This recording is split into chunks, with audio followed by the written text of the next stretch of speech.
Welcome to my live stream. This what is today? July 13th, 2017. Just getting to the live stream page here so I can actually see your comments, your questions. Just give me 1 second.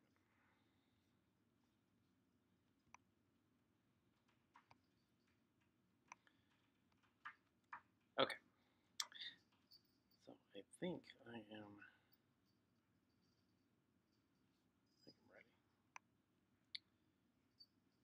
Pretty sure. Anyway.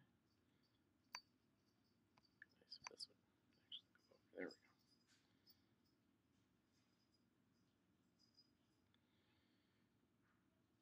go. Okay. So a minute in, I am now officially set up to do this.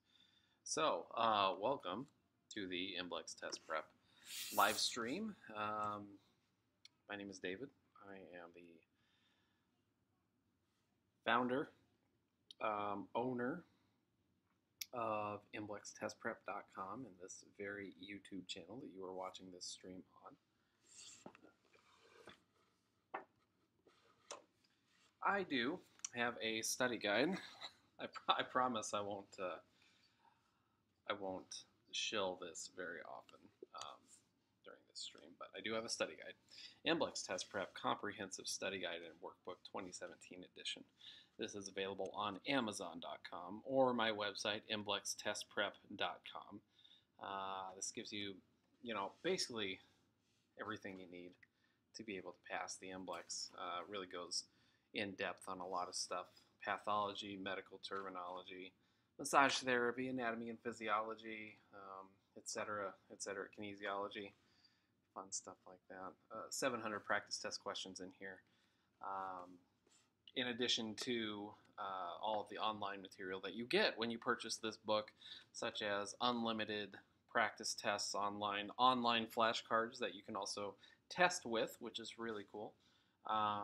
Video lectures where I actually teach this stuff to you in video form, etc., etc. There's a ton of great stuff online in addition to the book.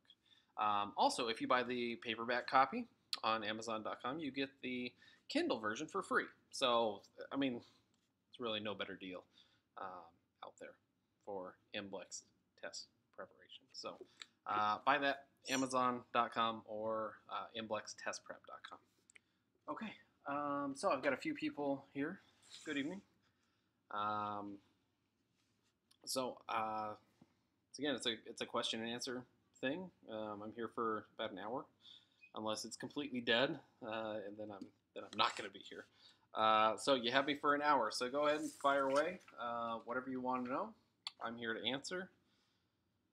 Let me make sure all of my stuff is off. Phone off.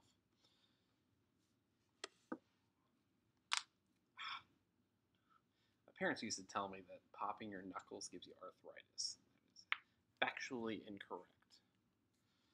So what happens when you pop your knuckles inside your in your joints? You have synovial fluid, and as you move your joint, gas starts to build up. And when you pop your knuckles, it's kind of releasing that gas, getting rid of that gas. So that's the sound that it makes. Also, the bone kind of popping back in place and whatnot. So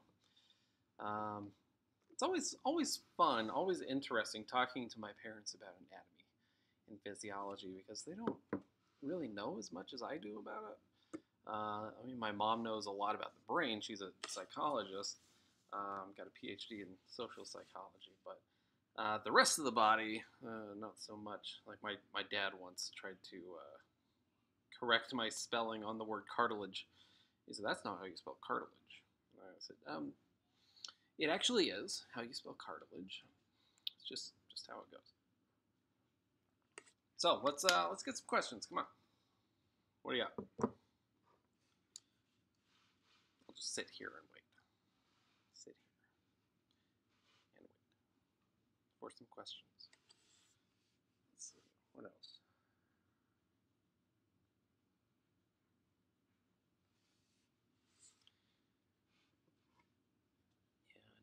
physiology and the parents.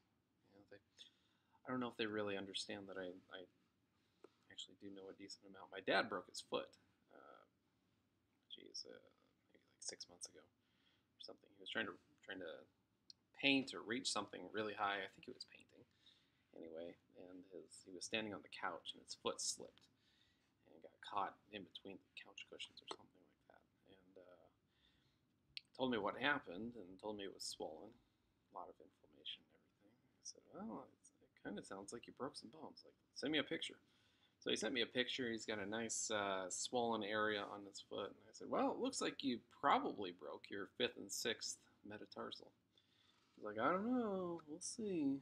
So we went to the doctor, and the doctor diagnosed it as a broken 5th and 4th metatarsal. So he never gave me props for successfully diagnosing that, but he knows. So any questions anybody has about the MBLEx, I am here to answer. Any information you may be confused about, anything you may need help with understanding, I'm here to help you. So just waiting for some questions. Got the live chat loaded, and nothing is popping up, and that's really disappointing because I got 4 whole people. 4 people watching this video of me ranting about diagnosing things, which you shouldn't do as a massage therapist, by the way. That is outside of our scope of practice as massage therapists to diagnose a client. So make sure you don't do that. Do not go outside of your scope of practice. That is no bueno. No bueno. All right, questions. Let's hear them. This is a question and answer session. I'm not getting any questions, so what am I supposed to answer? I don't know. Let me see. Well, maybe I can, until I get somebody asking me a question, maybe I can just start teaching some stuff. Rolling chairs on carpet is not the easiest thing to work with. Well, let's get this. You know, sometimes I wonder, I'm not sure if I mentioned this before, sometimes I wonder if I'm kind of creepy for having a skeleton hanging out in my hallway. You know, if just like random people come by and they see a skeleton standing there, like, what would they think? Like, if they don't know what it's actually for, like, what would they think? Anyways, so this bone is pretty funny. This is the femur, femoris, instead of humerus. Femur. All right, so the femur is the strongest bone in the body. It is also the longest bone in the body. On the MBLEx, things like that you can actually be tested on. Stuff like, you know, the longest tendon in the body, which attaches to the plantaris. That's also something you can be tested on. So you gotta know all of those little facts that sometimes you might not think are important, but other times are actually important. So make sure you know stuff like that. That the femur is the longest bone in the body. The thoracic duct is the largest lymph vessel in the body. The longest tendon in the body attaches to the plantaris, etc., etc. So, like I said, the femur is the strongest bone in the body. It can withstand thousands of pounds of pressure per square inch, and that's even stronger than concrete. So, there is a medical condition involving, you know, the femur. It's called osteoporosis. Now, osteoporosis mainly happens in postmenopausal women. The reason is the lack of estrogen. Sorry, my brain stopped working for a second. After menopause, estrogen starts to leave the body, and that results in a lack of calcium entering into the bones. The body starts pulling calcium out of the bones, in fact, and that's what causes the bones to become thin and brittle and prone to injuries like breaking. Good evening, Frank. Feel free to ask away any question you want. I'm just talking about the femur a little bit. So, something that postmenopausal women, actually anybody, should do is exercise, weight-bearing exercise. And the reason for that is it actually makes the bones stronger, especially doing something like squats, where you got a lot of weight on your shoulders, and that results in a lot of pressure being placed on bones like the femur. So that strengthens those bones. So make sure you get out there and you exercise. If you have a client that might be worried about developing osteoporosis, recommend that they first talk to a doctor. Don't tell them, hey, go do this. Have them talk to their doctor about possibly starting a weightlifting exercise program. See if they can talk to a personal trainer as well as a result. So they can really strengthen these bones and possibly prevent something like osteoporosis. And osteoporosis, it's not just making the bones thin and brittle that's the problem. Sometimes these bones can break major areas right here, the neck of the femur. So when somebody with osteoporosis breaks their hip, this is actually what they're breaking. It's the neck of the femur. And if that happens, there are a lot of problems that could result. You could actually bleed out if you rupture a major artery passing by that. They might need to have a hip replacement where they completely remove this, replace it with a big rod inside the bone shaft and a big piece of metal that goes into the hip socket, the acetabulum. Really not good. Other things that can happen with osteoporosis, somebody could develop something like kyphosis, the rounding of the back, the hunchback, hunchback. Trying to keep myself from getting a hunchback. Roll my shoulder. Et cetera, et cetera. Maybe even ankylosing spondylitis, stuff like that. So make sure that, again, if you have a client that is worried about possibly developing osteoporosis, that you recommend they go see a doctor, talk about some sort of weight-bearing exercise program that they can do to really strengthen these bones and possibly prevent something like osteoporosis from happening, or making it less severe when it does eventually happen, if it eventually happens. The strongest ligament in the body attaches right there. And that attaches to the acetabulum. So that is the strongest ligament in the body, holds the thigh to the pelvis. Again, you just got to know stuff like that, like little things like that. Like the strongest ligament in the body, right there. Strongest bone in the body, longest bone in the body, etc., etc. Okay. I am studying the landmarks. Is there something I should do to help me remember? Hello, boy. Yes. Netflix? Yes, I'll get Netflix. Hold on. My boy has a tablet, and I didn't even tell him to use it. He just grabbed it, started using it, which is awesome because sometimes he can make a lot of noise.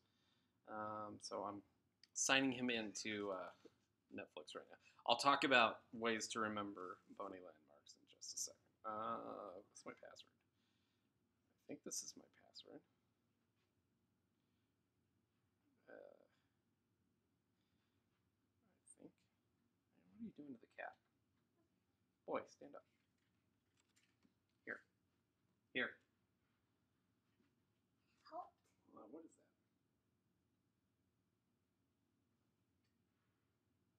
that? No. That's weird. I know this is really riveting, watching me troubleshoot Netflix on my boy's tablet. Okay, back to your room. Go. What are you doing to the cat? Hey, no, he doesn't like that. Owen, come on. Okay, bony landmarks. Sorry. Bony landmarks. So what you really need to do is understand Owen, enough. Come on. Yeah, I need you to be quiet for a bit, okay? What you really need to do is understand what landmarks are what, like what constitutes a specific landmark versus a different landmark. Like a linea, the word linea, in fact, in Italian means line. A linea is a line, just like that. Like a tuberosity is a big bony projection, often rough, that kind of sticks out. Stuff like the gluteal tuberosity right there, or the radial tuberosity on the radius. So you really study the different types of landmarks that you have, and just by looking at a picture, you can figure out, okay, well, it's kind of big, so it's one of these, like, you know, tuberosity, tubercle. Trochanters are pretty easy because the trochanter is only on the femur, so there's only one point in the body, one bone in the body where you find trochanters. So greater trochanter, lesser trochanter, stuff like that. So as far as, I mean, something I would do is possibly make a list of how many landmarks are on each bone, each bone on the limbs. Anyway, I mean, I wouldn't do like the hand or the wrist or anything like that. Just, you know, radius, ulna, humerus, scapula, stuff like that. So I would maybe make a list. You know, how many fossas are on the scapula? How many tubercles are on the humerus? How many trochanters are on the femur? And then that can kind of, I don't know, you can figure it out that way. Thank you very much, Frank, for complimenting me on my book. This book right here is the one I hope you're talking about, MBLEx Test Prep Comprehensive Study Guide and Workbook 2017 edition. You know what? I would really appreciate a review on Amazon if you have the time. If this book helps, definitely please consider leaving a review. Reviews go a long way towards helping me afford things like, you know, even my internet connection and my house payment, etc., etc. So you could leave a review. That'd be awesome. I really appreciate it. It helps me make a living. This is literally all I do, is write these books and stuff like that. So unfortunately, we're in a review culture where everybody just looks at reviews and ratings and stuff like that. So reviews go a long way towards helping me provide for my family as well. Like my boy, that tablet was paid for by stuff like reviews. So I would appreciate it. Let's see. So the that might have been loud. I forgot my computer is sitting on the desk that I just tapped on. So a lot of the bones also only have a few landmarks on each one that you actually need to know. Like the ulna here has 1, 2, 3, 4. That's it. Maybe 5 if you count the head. So I mean, that's pretty manageable, right?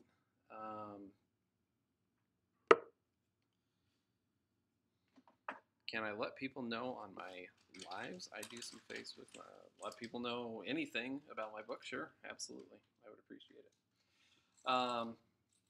So, like I said, there are a number of bones that only have a few landmarks on them each. Like this one has 4 that you really need to know, and you know, I don't even know if you need to know the styloid process, honestly. I mean, there's nothing that attaches to it. It's not really that important. So maybe even just 3, you know, and one's pretty easy, the olecranon process. Then you got the coronoid process right here, which some people are a little unfamiliar with. So let's talk about the coronoid process really quick. Coronoid, you got to really pay attention to the spelling because, you know, on tests, and I know because I've made thousands of test questions. Every test question in my book, I wrote myself. Every test question you have on the online practice tests, I made myself. So I know how to write test questions. Anyways, so test questions will often try to, I don't want to say trick you, but they want to make sure that you're actually paying attention. So what they'll do, if they're talking about the coronoid process, they'll say what muscle attaches to the coronoid process of the ulna. They'll give you the three muscles that attach to the coracoid process, just to make sure that you're paying attention. So when you get something that's like that, that's really similar to another structure in the body, at least spelling-wise, you definitely need to slow down when you're reading those test questions and pay attention to what the question is actually asking, so you don't get that question wrong. And you know, when I was teaching, I would go over I would give my students practice tests, just like the practice tests in my book. I think those were 60 questions, though. I don't know, the pathology one was 80. The massage was 50. Then anatomy and physiology and kinesiology were both 60. Anyways, I'm just reminiscing. Anyway, so when I give those students those practice tests, a lot of them would actually, not pay attention to the words. Oh, this is my cat. One of my cats, anyway. His name is Bear Grylls, named after Bear Grylls of Man vs. Wild fame. So he's. I will have to pull something up on here. He actually broke his arm back in February. I have no idea how he accomplished that. Just one day I saw him kind of just his arm just hanging there. And he broke his arm, so we took him to the vet. Cost about $3,000, $2,500 to get his arm fixed. He had a spiral fracture of his humerus. I do have the x-rays, so I might actually post those on the website under the all of the miscellaneous photos and stuff like that. It's actually pretty cool to see. You can see his stupid broken arm. Anyways, Felicia, I am thrilled to hear that you passed the MBLEx.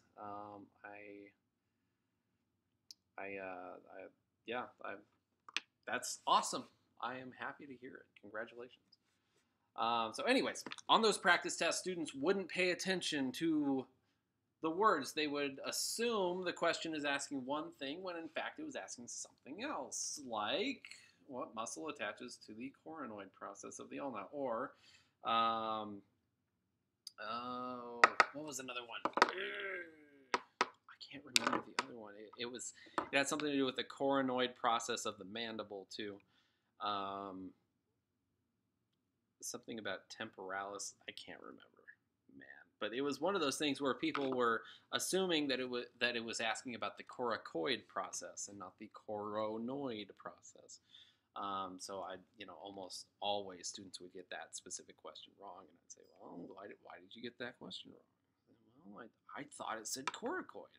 Well, the very first day of class, I always tell you, slow down when you're taking your tests.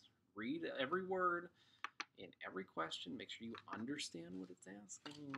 Otherwise, do that. You don't want to do that on the MBLEx. So make sure you are taking it slow on the MBLEx. Make sure you are reading every single word, every single question. When I read test questions, especially if it's a longer test question, I'll read it like 3 times just to make sure that I really understand what the question is asking before I try answering it. And a lot of the information in those questions is completely useless. It's really just one specific part of that question that is really important, that is actually what you need to know. So, but still, read everything, and then you can kind of determine what's important in the question and what's not if it's a longer question. But definitely take your time when you're reading your questions, because you don't want to mix up stuff like that. Anyways, so like I was saying, back to the bony landmarks, I go off on tangents and stuff just way too often. But I always try to circle back. I'm sorry. So back to bony landmarks. There are, like I said, there are some bones that only have a few bony landmarks that you actually need to know. Like the ulna, the fibula is one of them, the radius, other ones. So like on the ulna, you really only need to know the olecranon process, the coronoid process, and the ulnar tuberosity.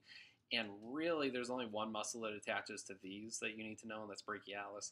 And really, maybe 2 muscles that attach to the olecranon process that you need to know, triceps brachii and coneus. So just remember, it seems like a lot, Seems like a lot of information that you need to know, but you break it down into those smaller parts, like, hold on, like the fibula. There are really only maybe two things on the fibula you need to know. The head of the fibula, not the styloid process. There is a styloid process on the fibula, by the way, right there on the proximal and most proximal part of the fibula. But, you know, there's like the head and the lateral malleolus right down here. And that's really all you need to know for the fibula, you know, and on the head, there's nothing that attaches to the lateral malleolus, so you don't even need to know that. No muscles attached to that, that I'm aware of anyway. And up here, there are only 3 muscles that attach to that you need to know.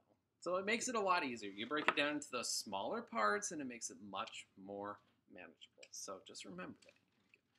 A lot easier on yourself. Just focus on that one specific structure at a time. Don't look at the entire lower limb all at once and say, well, geez, there's all this on the femur and all this on the tibia and all this on the fibula, and look at all these tarsals and metatarsals and phalanges.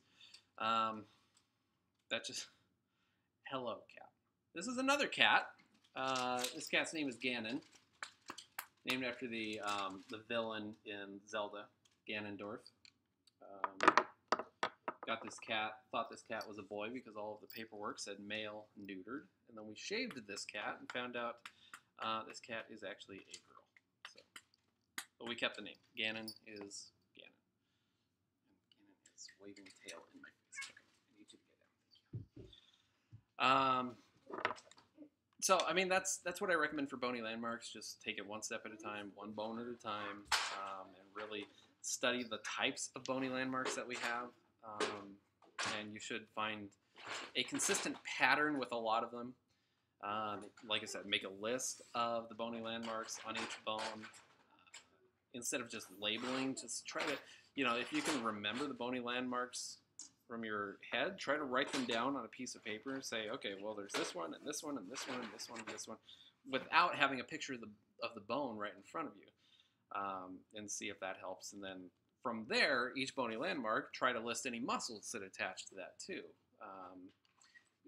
You know, you're going to have, unfortunately, not every question on the MBLEx has a picture attached to it. Almost none of them do. You will have questions that have pictures, though. I'm almost positive that you will, but not always. So the more you can list off from memory, the better. So try that. Okay, any more questions? What else can I help with? Well, thanks, Angelo. I really appreciate that. And if you could spare a moment of your time, I would really appreciate a review left on Amazon for my study guide. This one right here, MBLEx Test Prep Comprehensive Study Guide and Workbook 2017 edition. Like I was saying earlier, reviews go a long way towards helping me make a living, so I would really appreciate that. Thank you, thank you, thank you so much. Yeah, geez, what else? Any other questions? Any questions? Well, thanks, Frank. I appreciate that. What else can I help with?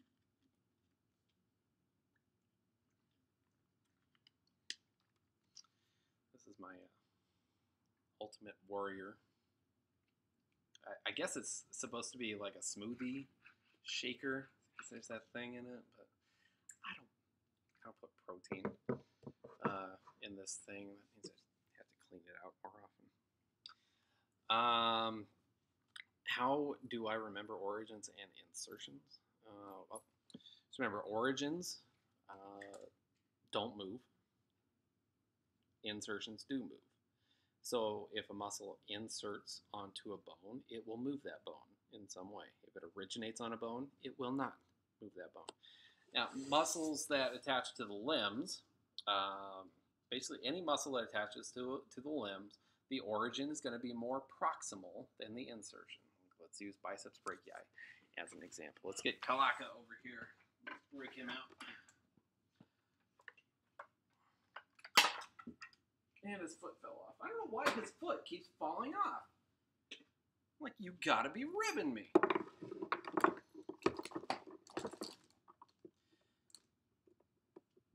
That's a Macho Man Randy Savage quote, by the way. You gotta be ribbing. Less I talk about pro wrestling, maybe the better. All right, so biceps brachii originates here. The short head originates here on the coracoid process. The long head, it's kind of hard to see.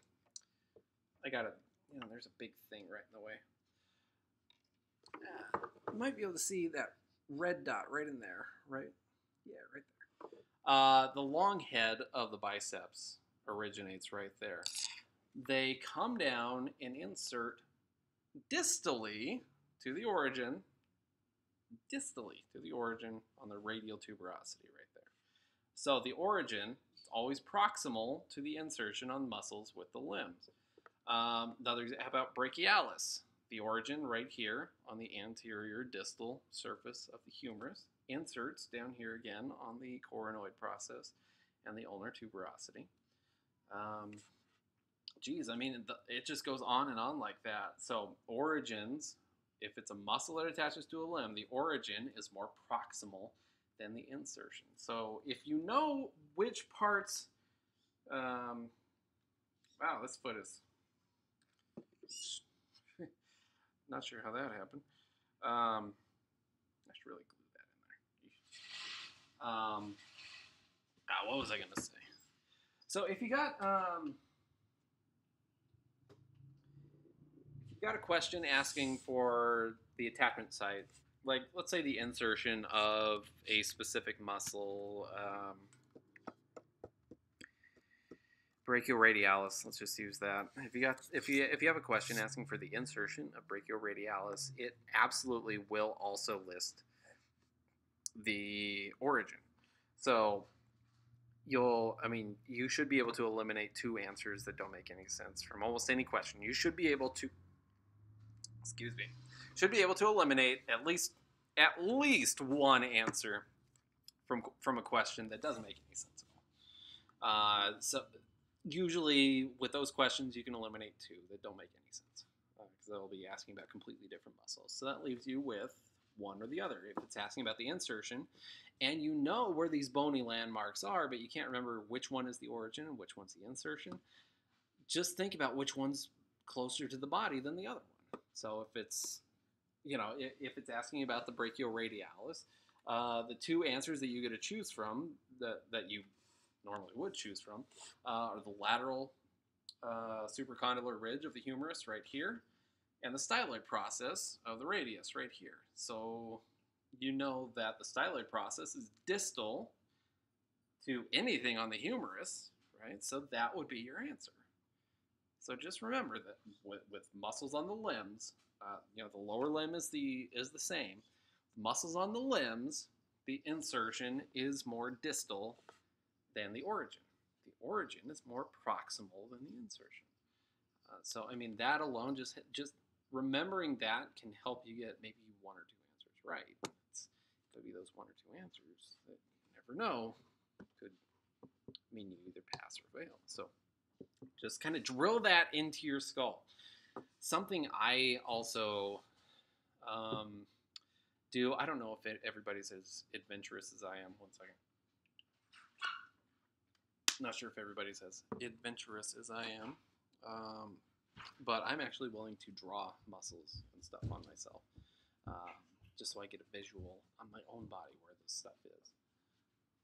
Boy, what are you doing? Oh, okay. So it's something I can do, that I have done in the past. I'm not going to do it right now because I just took a shower and I don't want to take another shower. It would be my third shower today. No thank you. But something I have done in the past is I've actually, just to demonstrate to students what they can do, I've identified the locations of where muscles attach, like biceps brachii. Short head originates right here on the coracoid process. I palpate the area. I feel the area so that I know exactly where it is. Long head is harder to feel, but I know the general area where it is right in here. So I'll actually draw the muscle on my body. Excuse my farmer's tan, I'm working on it. I'll draw the muscle belly, and then I'll draw it all the way down to the insertion, down on the radius. And that alone can help me actually remember where these muscles attach, especially if it's a muscle I'm having a lot of issues with. If it's a muscle I just can't remember. You will remember doing things like drawing stuff on yourself or writing, even just writing and labeling things on yourself. You'll remember doing that stuff. So don't be afraid to mark yourself up. Feel free to show up to class covered in like Sharpie. Maybe whiteboard marker would be better, so you can actually wash it off. But like show up to class with muscle drawings all over your body where your muscles actually are, and that can help you remember. Like people will actually point out and say, "Well, that's pretty cool. You got the the supinator right there and there." And, stuff like that. So don't be afraid to do stuff like that because it will help you remember. It's kind of like language learning. If you can study flashcards all day long, but unless you're actually applying it in useful scenarios, these languages you're learning,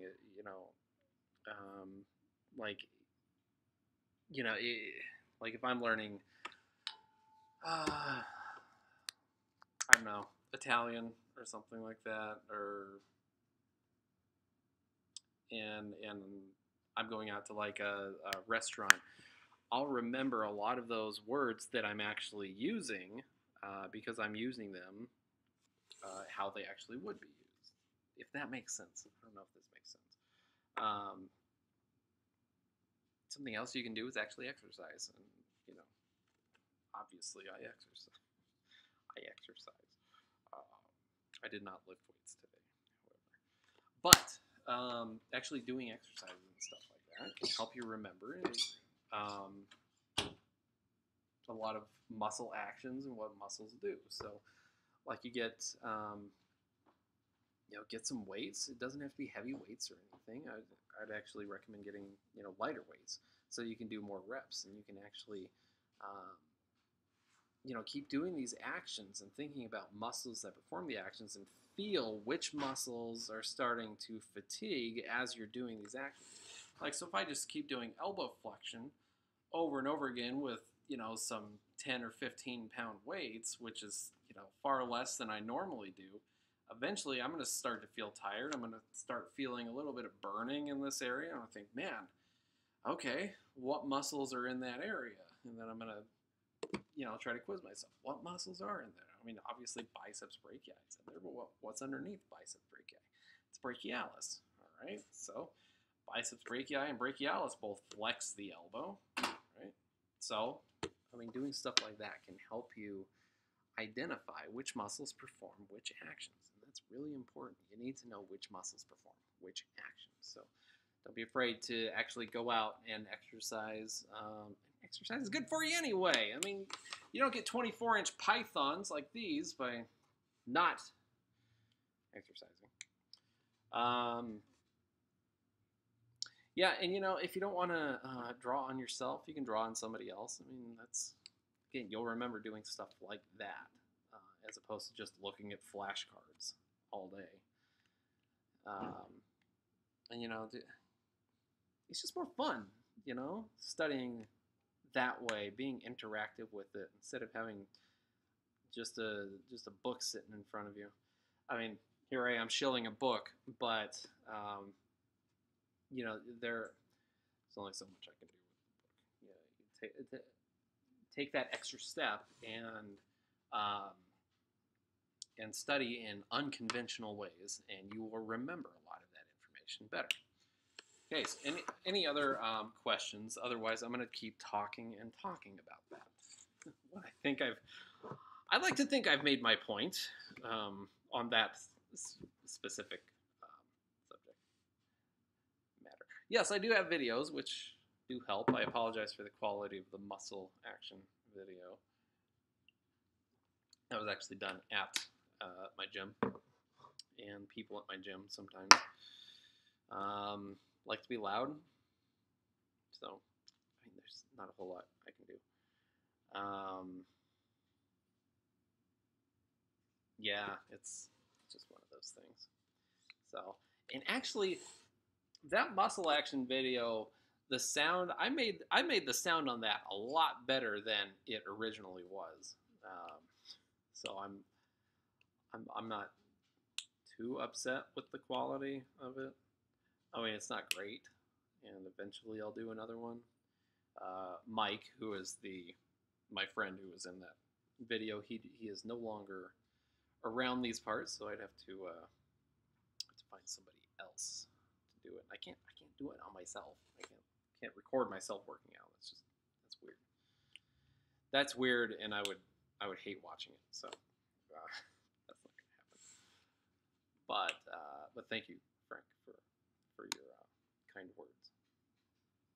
Even though I know it wasn't great. But so eventually I'll get a new muscle video up and running. And yeah.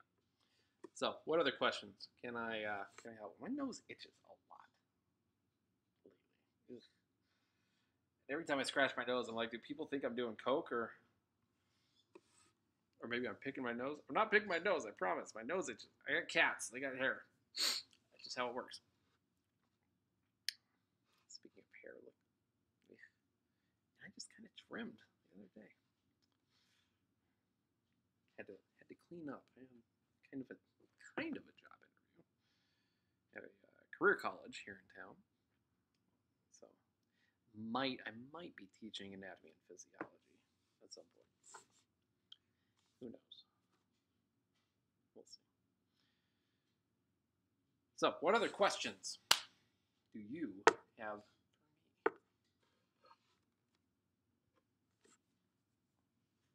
Still got a Kalaka sitting over here.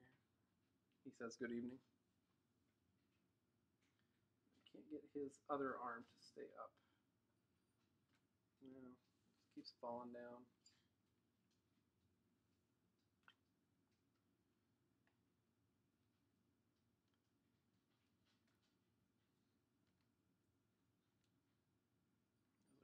John Cena. You can't say. Okay, I gotta stop with the wrestling references. Jeez. You guys are gonna think I'm super uncool talking about pro wrestling. Anyways, ethics. Can you give pointers? I mean, what can I possibly say about ethics? I mean, ethics should be common sense. You know, it's like I tell my students.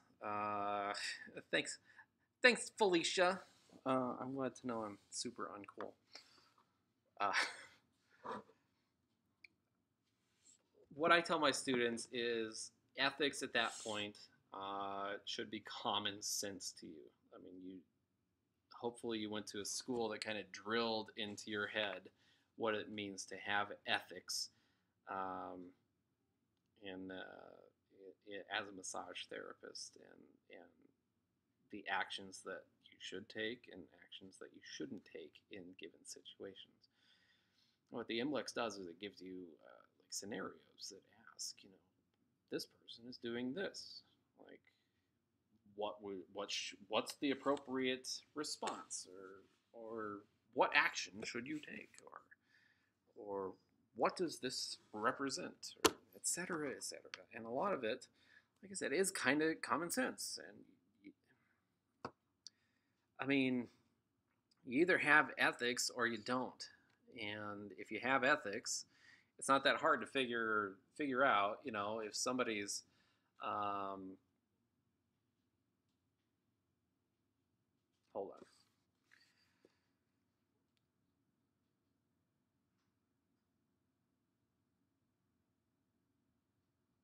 Like, we should trade service? I'm not sure I understand. I mean, I thought it was common sense, but some things seemed okay. But I think I got it wrong. Like, we should trade service. Like it's asking if it's unethical to trade service, or I'm not sure. Not sure what you. One that got me was, do you confront a peer if they are doing something wrong? Well, I mean, with those, it's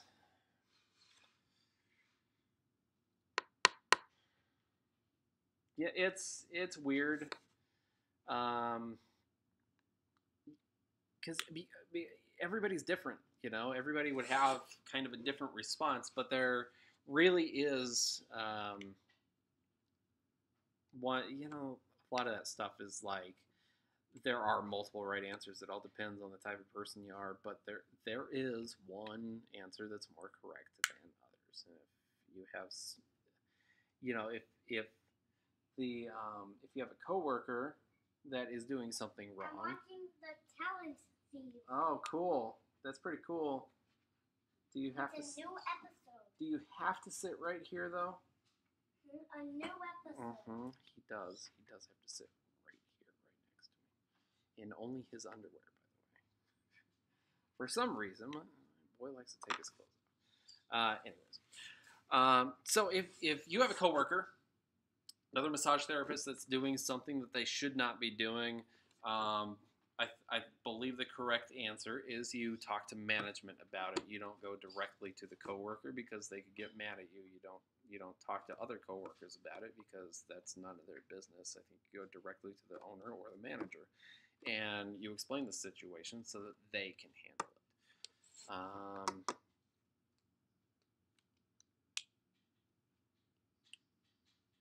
Yeah, I mean, so it's like I said, it's some answers do have multiple correct answers, or some questions have multiple correct answers.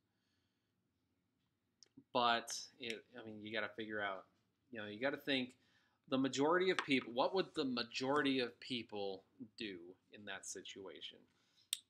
I mean, if a coworker of mine is doing something wrong, it all depends on what they're doing wrong. If they're, and see, this is kind of tricky for me going back to being a massage therapist, like having that mindset because I've spent so long outside of that. It's been a long time since I've actually worked in a massage establishment. That's what we call it, by the way, not massage parlors, massage establishment. But if I had somebody doing something they shouldn't do, depending on the severity, I like if somebody's giving like hand jobs or something. I mean, I'm going to management about that. If somebody's just late for a couples massage, then I talk to the therapist about it. So it all depends on the severity. So look at the severity of the situation that it's giving you, and then pick the appropriate response based on that. And almost always it's going to be talk to your manager or something.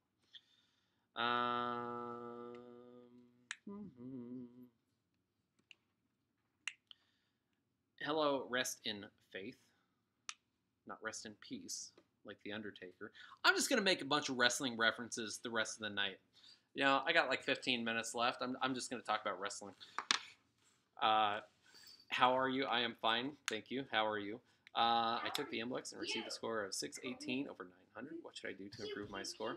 Well, first thing I would recommend doing, if you haven't done so already, is purchase my study guide, MBLEx Test Prep Comprehensive Study Guide, and Workbook 2017 edition.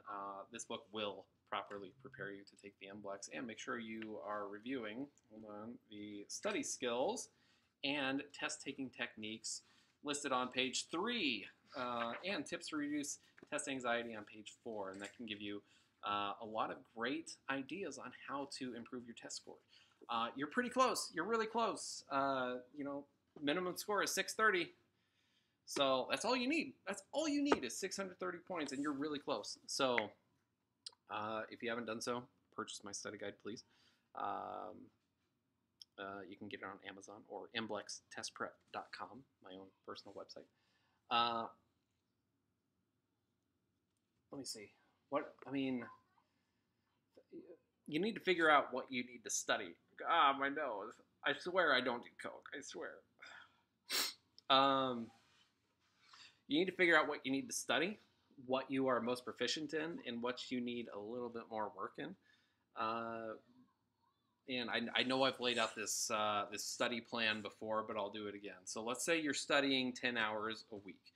The first week, okay, let's say you have 5 weeks to study. Set aside 5 weeks to study. The first week, study nothing but medical terminology, because that medical terminology can help you with everything, especially pathology and anatomy and physiology, and even some kinesiology. Not so much massage therapy, but it'll help you in those other areas. And massage therapy, you should really be proficient in at this point.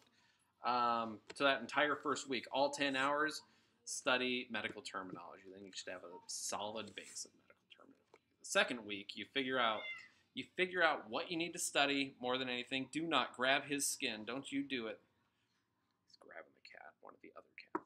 Grab the skin. So let's say kinesiology is your weakest subject, and then pathology, then anatomy and physiology, then massage therapy. So that second week, you're going to dedicate all 10 hours towards studying nothing but kinesiology. The next week, you're going to study kinesiology for how many? 2 hours. I have to do math in my head. For 2 hours, and then the other 8 hours, you study pathology. So you're still getting that that little bit of kinesiology. You're refreshing that information a bit. Let him go. Let him go, Owen. Owen, get your hands off the cat.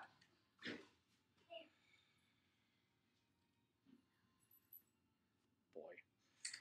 All right, so you'd study pathology for 8 hours and study kinesiology for 2 hours. So you're still refreshing your kinesiology, and then you're starting with pathology, which you need a little less work in. You're a little bit better at pathology, so you need a little less study time with that. The next week, you study pathology and kinesiology combined for 2 hours. So that's just 2 hours, like 1 hour each for each of those. And then you're going to study 8 hours of anatomy and physiology. And then the next week, for an hour or 2 hours total, you study anatomy and physiology, pathology, and kinesiology. So split that up into however long, 40 minutes each.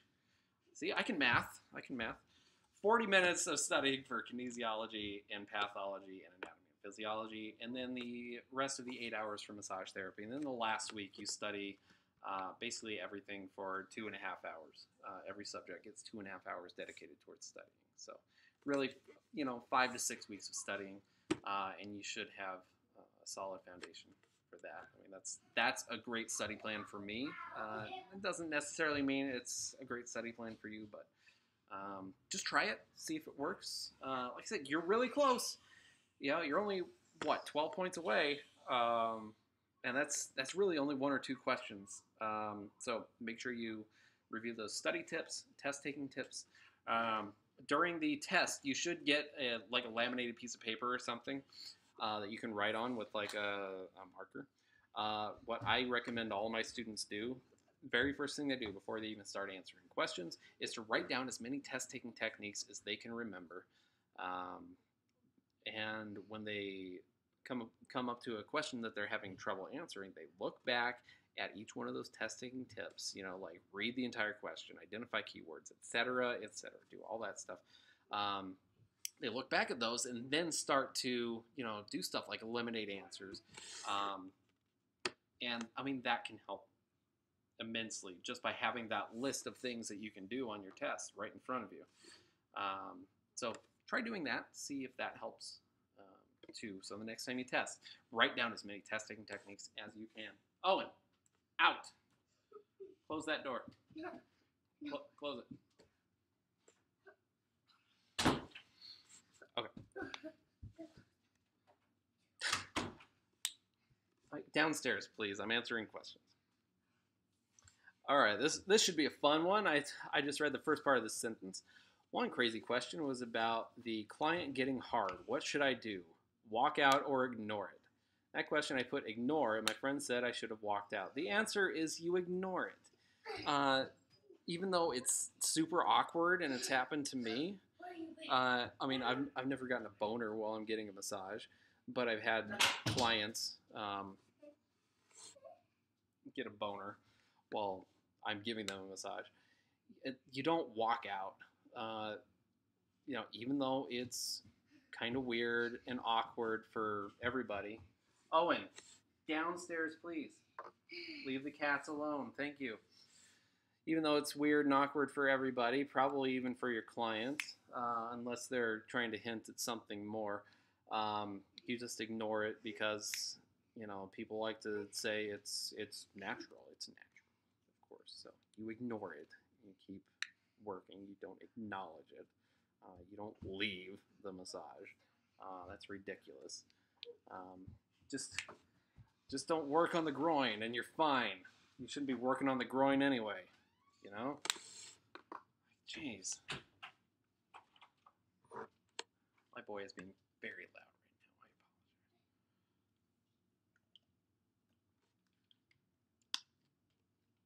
I apologize. Yeah, please share it with them. Let them know that your instructor should be able to tell you don't just leave. You don't just walk out. That's rude. There's almost nothing a client could do to get me to leave the room. I've had clients do some weird stuff before. Owen, please go downstairs. Please. Wait, so. Please go.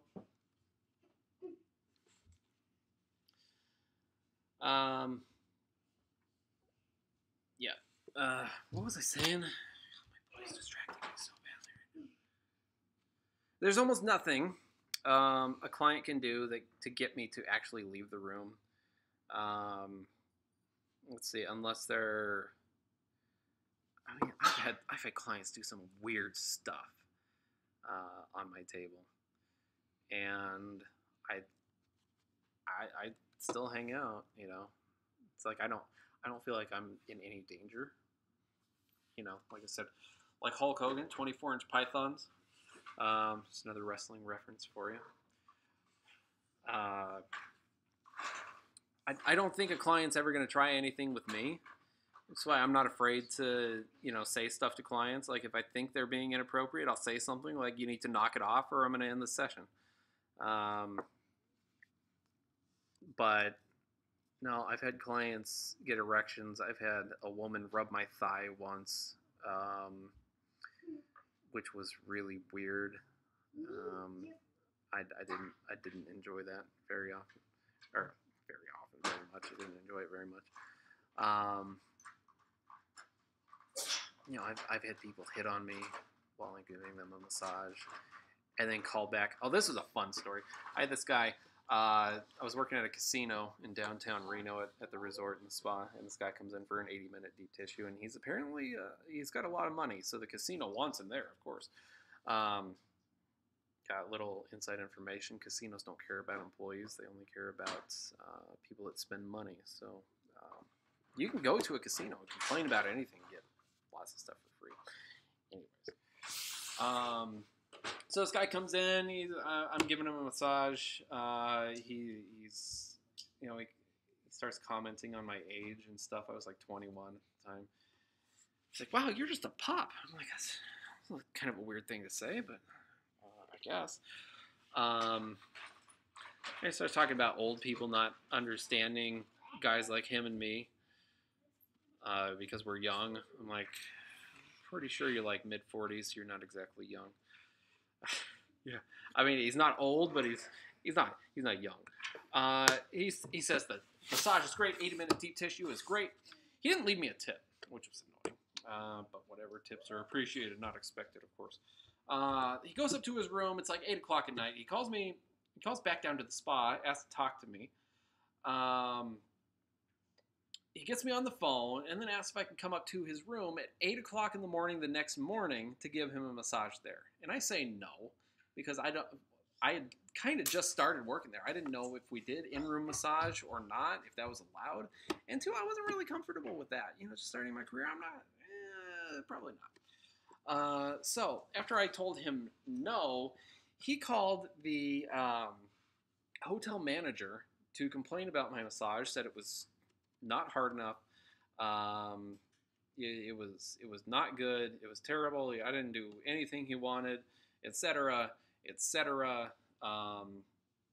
My boss, the spa manager, she asked me about it. I told her what happened, and I don't know if she actually told anybody else about that, but anyone in upper management. But they discounted his massage from an 80-minute deep tissue massage, which is like $140 or something like that, down to a 50-minute Swedish massage, which is only like $80, which cost me, $15 in commission. And after that, I said, I'm not working on this guy again. It's people like that make me not want to do that. So, but yeah, I never worked on that guy again, and I gave that guy attitude every time I saw him. He would come in, a couple times a year, and I was never friendly with him, which I'm sure the casino didn't appreciate. But you know what? I don't care. You don't treat people like that. Anyway, so I won't work on people that are rude like that. But anyways, yeah. Anything on history we should pay attention to? History. Yes, you need to know people that were involved in massage therapy in some way or another. All the people that you need to know, basically, all the people that I think you need to know are in the book. So make sure you study those. They're like 7, 8 maybe. You need to know who they are and what they contributed towards massage therapy. Like Dolores Krieger developed therapeutic touch, or Emil Vader developed lymphatic drainage, or John Harvey Kellogg wrote The Art of Massage, and sometimes you need to go a little more in depth with that too. Like John Harvey Kellogg wrote The Art of Massage, which deals with the physiologic effects of massage on the body. So it's basically the information you need to know is in the book, I think, anyway. And that, listen, I don't know what's going to be on your test. I do not know. I don't administer the test. I have no idea what's going to be on your test, but I have a pretty good idea that that's what you need to know, and I'm pretty sure you're going to be tested on at least a few of those people in that book. So make sure you really study those and become proficient in those. Like I said, they're only 8 or 9. Owen, I need you to be quiet, please. Thank you. He's so loud sometimes. He usually gets like this when he hasn't had a nap.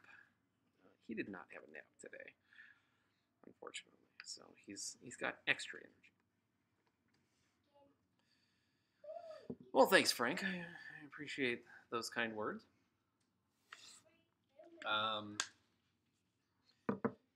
And if you want to recommend it to, or show it to your instructors or whatever, that'd be awesome too. Tell them I do bulk orders. So if you're an instructor with a school watching this, I do offer discounts for bulk orders, so you can order a bunch at once, and I'll give you some money off. Just send me an email. So it's massagetestprep@gmail.com. massagetestprep@gmail.com. Send me an email, and we'll get it taken care of. So if you are watching this, maybe and you have my book, or you order my book, which would be much appreciated. Again, MBLEx Test Prep Comprehensive Study Guide and Workbook 2017 edition. You can order it from Amazon.com or MBLExTestPrep.com. You show your instructors, and I don't know, help me out. Well, thanks, Frank. I appreciate that. So, any other questions? I know I'm over by 1 minute. I'm 1 minute past the time that I set. But if I get more questions, I'll just keep talking.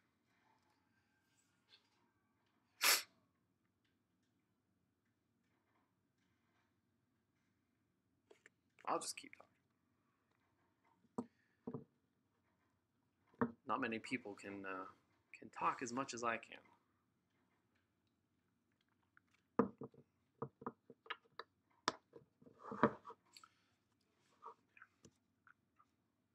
You know what's crazy about the Ultimate Warrior? I go to WrestleMania almost every year. About 3 years ago, a little over 3 years ago, I went to WrestleMania in New Orleans, which I'm going to this upcoming year, next April. Ultimate Warrior was getting inducted into the WWE Hall of Fame, so he actually showed up at WrestleMania for like a second. And then the next night, I went to Monday Night Raw, and he came out and did this big speech. You can actually watch it on YouTube, the Ultimate Warrior's Raw speech. And then the next day, he died. He had a heart attack.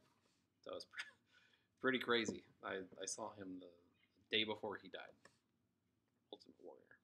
Day before he kicked the bucket. I was there. And this interview, man, you could tell there's something not right. He's really sweaty. He's breathing really hard. He died of heart failure. His heart did not work anymore. But if you watch some of his workout videos, you can kind of tell that maybe you shouldn't be working out that hard. But anabolic steroids, that's something that can happen. He was absolutely on steroids. Anyways, any other questions? Any questions I can help with? Anything. I'm here. I'm here to help you learn and prepare.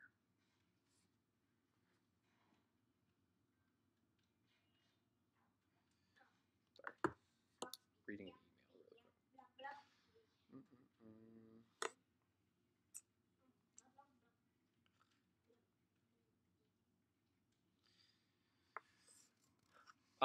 That's the plan.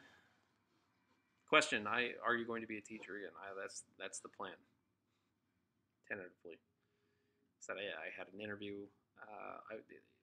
The career college is the program is medical assisting. Even though I'm not a medical assistant, I can teach anatomy and physiology. I just can't do any of the lab stuff. I can't teach injections or anything like that. Even though I've written a book about medical assisting as well.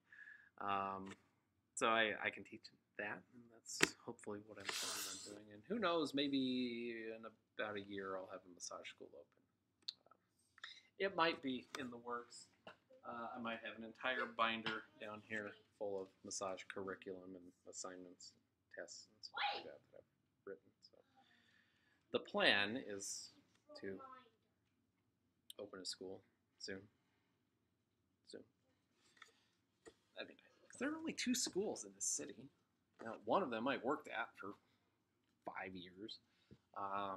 The other is the one I went to school at.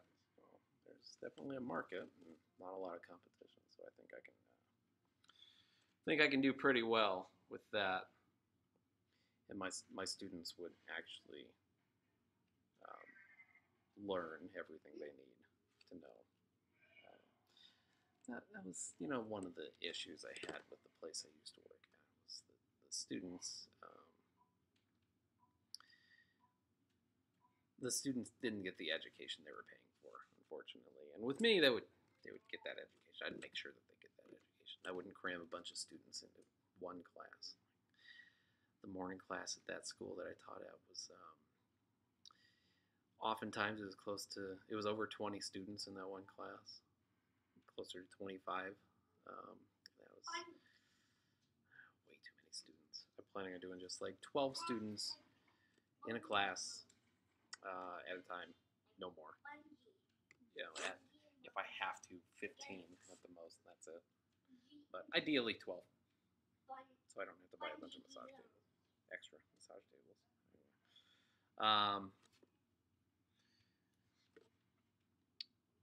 Yeah, massage instructors, they're the ones we had. We had a few that were good, including myself. My wife also worked with me at that school teaching massage. She's also a massage therapist. She's actually working right now, probably giving somebody a massage right now. Yeah, I mean, massage instructors are mostly good. Sometimes you have people that shouldn't be teaching anyone else. The less I say, the better. Well, we'll just leave it at that. Yeah. There's an old saying, "Fake it till you make it." There are some people that'll never make it.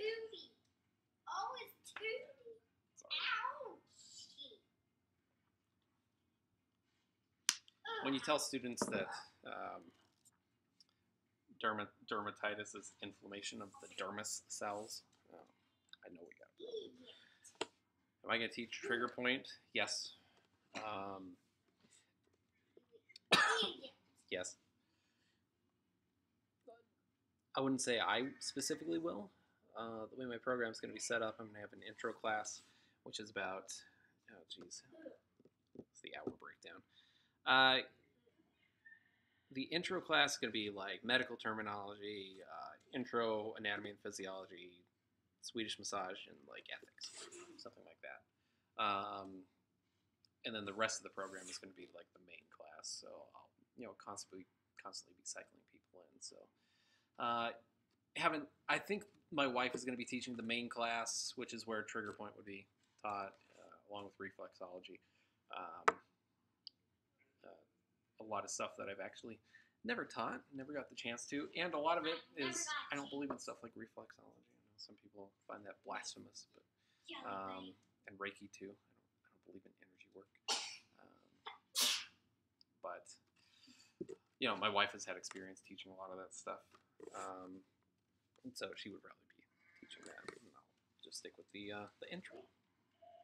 Really set the students up for success. I am on Facebook. I'll type it in here. Yeah, feel free to send me a friend request or something. But,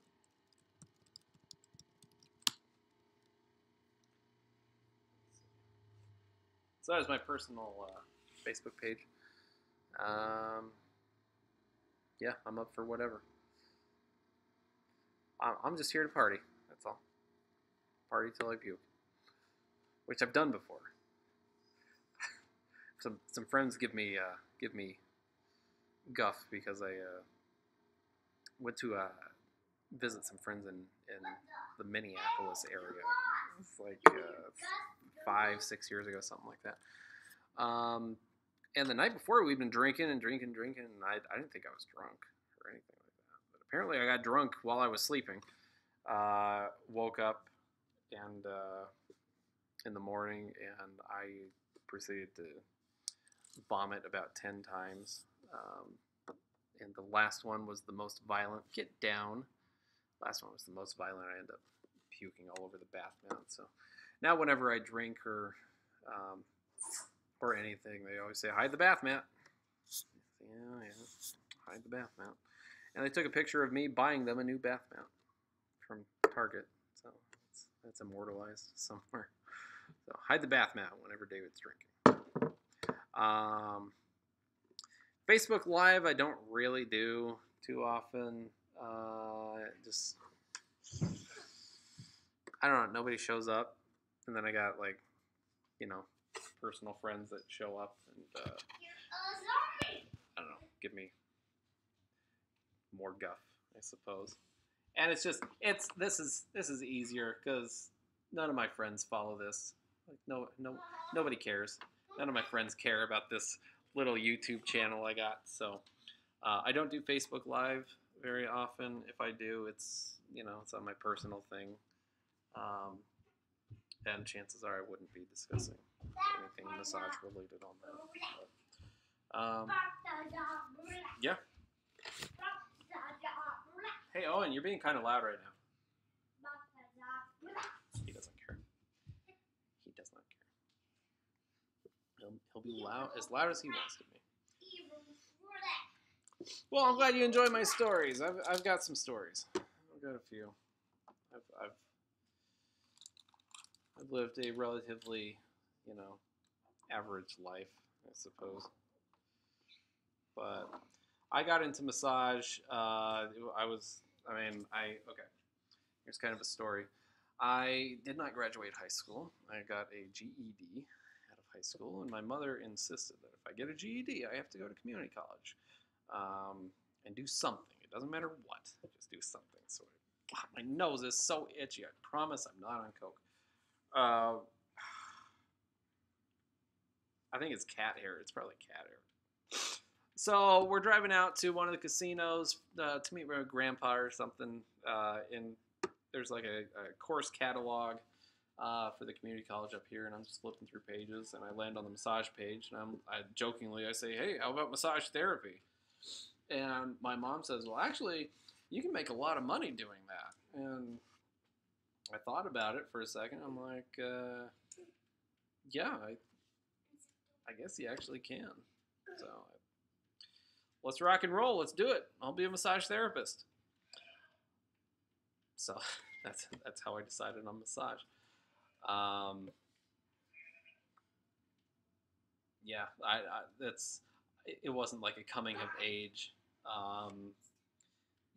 epiphany type thing where just once, where it just like hit me like, oh my god, I have to be a massage therapist. Where some people do that. No, it was basically just chance that led me to massage, and I've done pretty well with it since I made that fateful choice. I met my wife in massage school. When I moved here from Colorado, I actually lived on the same street as my wife, and it's not a very long street either, but we didn't know each other then. Went to the same elementary, middle, and high school together, and we didn't know each other then. It was only in massage school that we actually met. So, kind of crazy how the world works.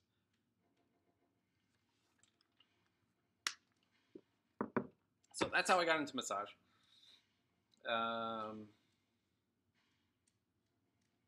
Yeah. And here I am, talking about massage. However many years later. That's almost 15 years ago. Man, where's the time go?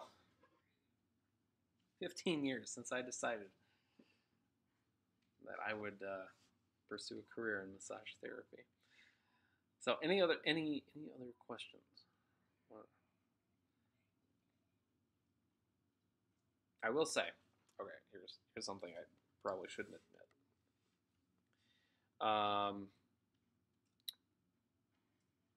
I teach test preparation, right?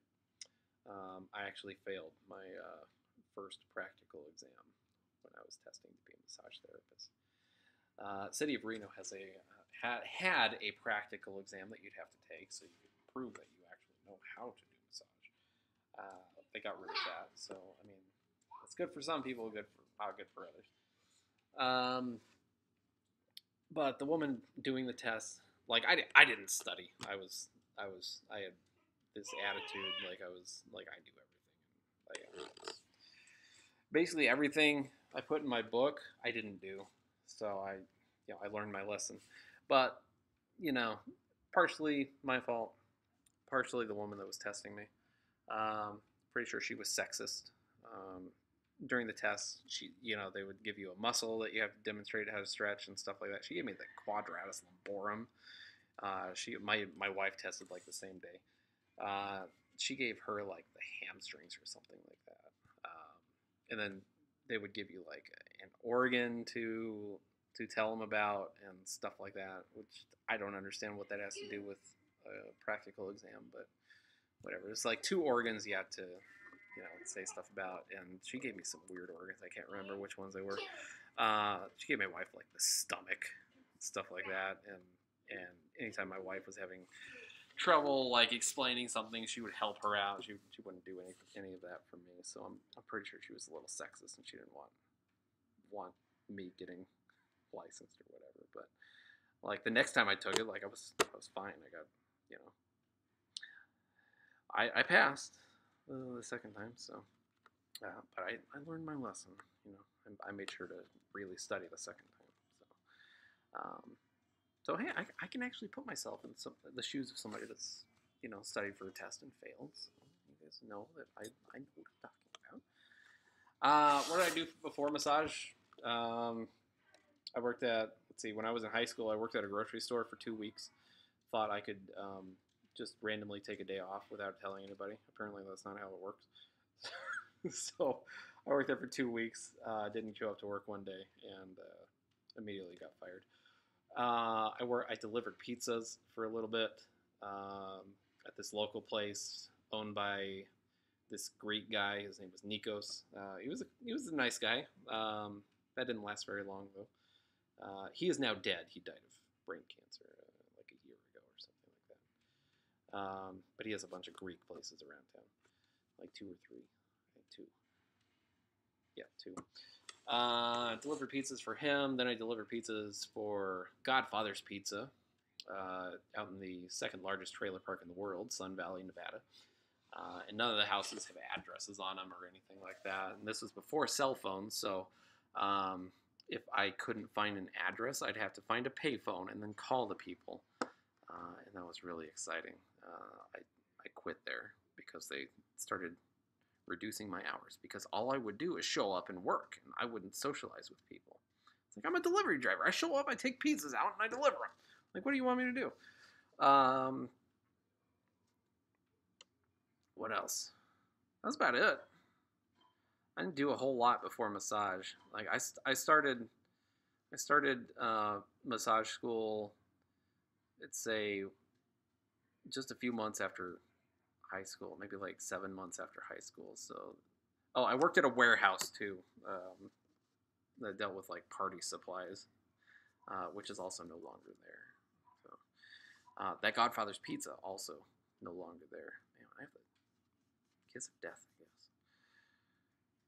That grocery store is still there, though. It is still there. Yeah.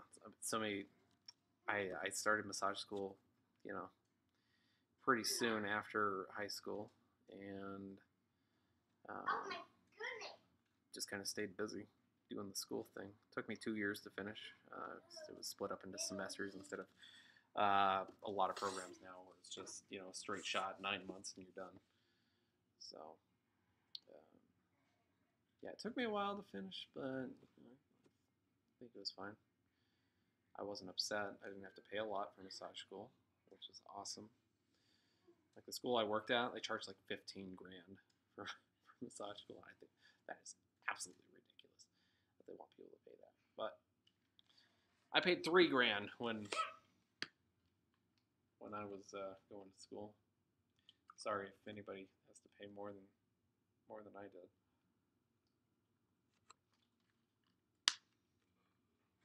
So, but the school I want to open, I'm going to charge $10,000. That's my plan. So cheaper than the other school, at least. So all I need is 12 students. I got all my bills paid for the entire year, all my personal bills. So I think I can get that. 12 students. That's it. So, I mean, any other question? Anything else I can help with? I can talk about. Longest I can stay on is another 10 minutes because I do actually have to feed the boy dinner at some point. I don't know what we're gonna do for dinner, but we'll figure it. He'll probably say eggs. He loves eggs for some reason. I can never decide if he likes fried eggs or scrambled eggs better. Sometimes I have to do fried eggs. Sometimes I have to do scrambled eggs. And he says he likes scrambled eggs. He's eavesdropping. I ain't been dropping no eaves, sir. Honest. You can name that movie. I'll be really impressed. You're what? You're hungry? Well, listen. Maybe I don't want to make scrambled eggs. I'm tired of making scrambled eggs. Which is why I recommend buying this study guide right here, MBLEx Test Prep Comprehensive Study Guide and Workbook 2017 edition, so I can afford to buy stuff that aren't eggs to eat for dinner. Thanks, I appreciate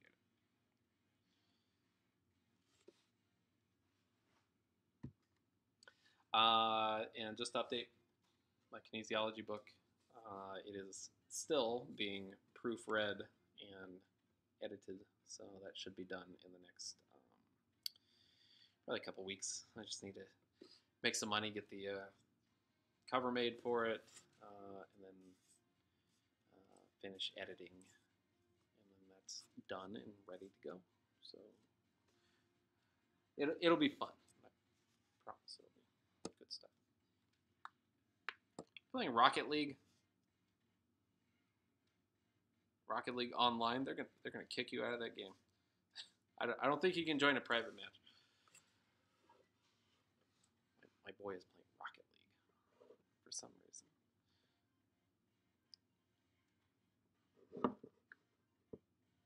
He usually likes to play Goat Simulator. I don't know if you've ever played Goat Simulator. You're basically a goat. And you run around and destroy things like goats do. It's weird. It's a weird game. So, any other questions? I got like 4 minutes left. Anything I can answer in the next 4 minutes? Anything. Anything at all.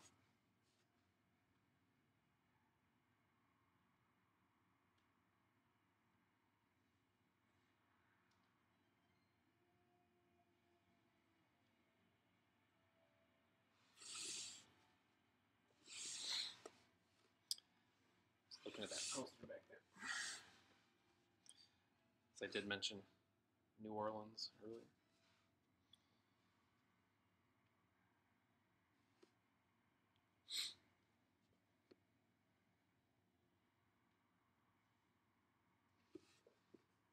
Let's see, anything else I can mention? No, I got nothing. All right, so I'm gonna wrap it up. Another quick story. Okay. About what? Give me a topic. Give me something to talk about. I have trouble deciding. When someone broke something, like, what do you mean? When someone broke something? I'm confused.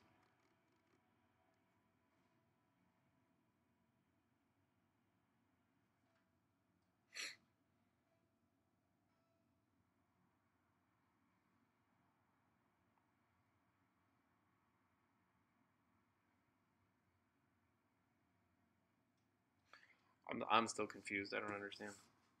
Who broke what? What are you talking about?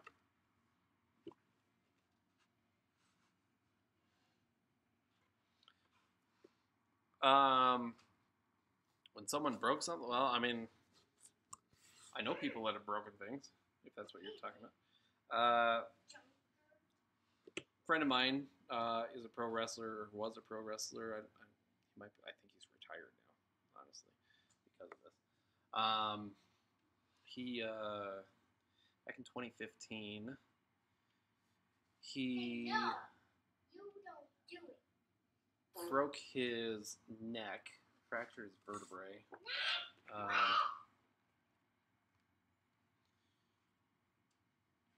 Yeah, I'm trying to find a picture. Hold on. It is actually in the book. Picture of this. This guy, hold on. This guy actually, his name is Spencer. He is actually a pro wrestler. His wrestling name is Bison Braddock. So, look at him, he's actually pretty good.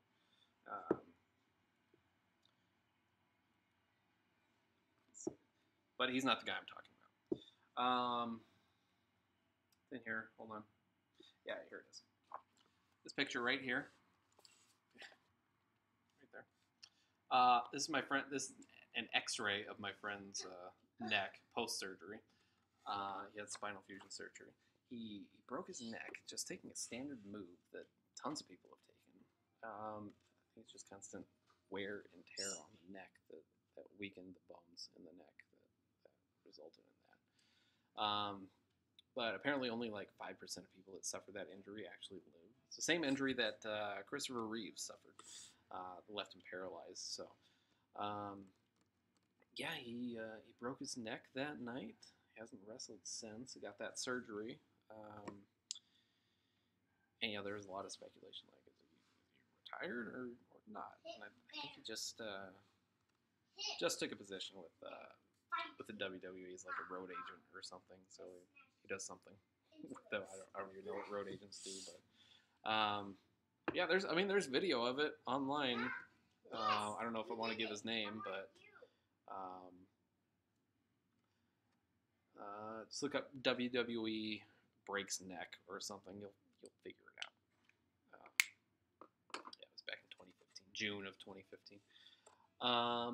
Let's see, that guy. He also he was doing this move at a house show. That's a show where it's not on TV. Like during the week, they'll go to like smaller cities or something like that and put on shows. He was doing this. He was working this house show, and I can't remember exactly what he told me. I think he was going to jump out of the ring onto people down on the floor. Who were standing out on the floor, and he hits the ropes, or he leans back. Owen! I'm not being loud. He's talking. No, you are being loud. He hits the ropes, and then he's about to dive through the ropes or over the ropes or whatever, but at the last second he hesitates, but he still jumps, and he's pretty sure that it was that hesitation that caused him to land wrong, so he lands on his knee, and there's no video of it, unfortunately. I asked him when he was telling me this story. No video of it, but in that, when he landed, he broke his tibial tube. He broke his tibial plateau, tore his ACL, a couple other ligaments in his knee. I think it's PCL and MCL. Tore his meniscus. Did a lot of damage. He kind of shook it off when it happened and climbed up to the top rope, finished the match, did his little thing. I guess I don't even know what he did back then. And he actually wrestled on it the next night too. Then he got an X-ray done, and they're like, "Yeah, you're not gonna be wrestling for a while." So he got surgery on it, and he was rehabbed it for about 6 months and came back. And yeah, he did pretty well. He did pretty well for a while. Did pretty well for a while. I haven't talked to him in a while, but I guess he's doing about as well as you can. Yeah, he's back on the road doing all that fun stuff. Oh yeah. Any other injuries? Let me see. This other guy I know who is currently wrestling on TV, not in the WWE. He wrestles for, I don't even know what they're called anymore, Impact Wrestling or something like that. He tore something in his shoulder. I'm not sure what the specifics are of that, but tore that, and they gave him it's usually like a 6-month rehab. He was cleared in 90 days, so he did some pretty good rehab on that. So you can check him out on Pop TV, I guess. He's in the tag team known as the Reno Scum from Reno, Nevada. I also used to kind of work with them a long time ago, back when I was in massage school. I was a referee for a little bit with them. I got a video of me getting violently attacked by a wrestler who used to be in ECW. It was Mustafa. He viciously grabs my head and throws me to the mat. And of course, referees are the weakest people in the world, so I had to completely sell it and make it look like I was dead. And I think I did a pretty good job. Let's hold my head. Oh, my head, it hurts. But, yeah, so. Anyways, those are the stories that I've got, anyway, as far as wrestling goes. I mean, that people that I personally know. Anyway, I mean, there are so many wrestling injuries that I know of. Let's not forget about the one where Psycho Sid jumps off the second rope, lands a big boot on Scott Steiner. He lands, and his ankle immediately shatters. And it's look that one up on YouTube. Psycho Sid breaks leg. Just type that in, and it's a good one. It's a good one. I used to show my class during pathology. I wouldn't tell them it was coming up. It's part of the PowerPoint. So we go over compound fractures, and then I say, okay, you're ready for the picture, and then I select a picture, and it's like an illustration of a compound fracture, and they'd be like, oh, thank God. Then I'd go to the next slide, and it's that video where he jumps off and his leg shatters. Their reaction. That's what I love about pathology and teaching pathology is the reaction of the students. It's really fun. Because, not very many things gross me out. Like, almost nothing grosses me out. Oh, good. But seeing other people fake vomit like Steve-O, it just brings joy to my heart. So, I mean, that's one reason I put all those gross pictures in my book, is to gross students out that are studying. And I wish they were in color, because especially like the decubitus ulcer. If you watch the video, that's in color. You see all the wonderful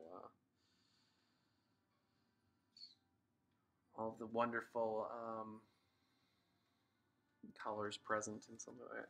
Do you think the black community is too hard on Trump when black unemployment is down the lowest it's ever been since 2017 years ago? There are two things I don't talk about on my channel, religion and politics, so I will not answer that. Thanks, Steve. Any other questions that aren't religious or political?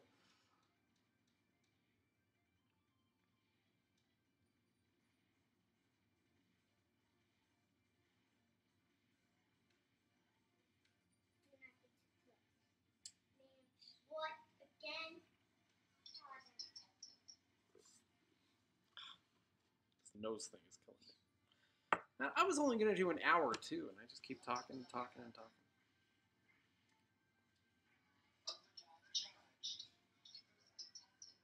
And now I got somebody else.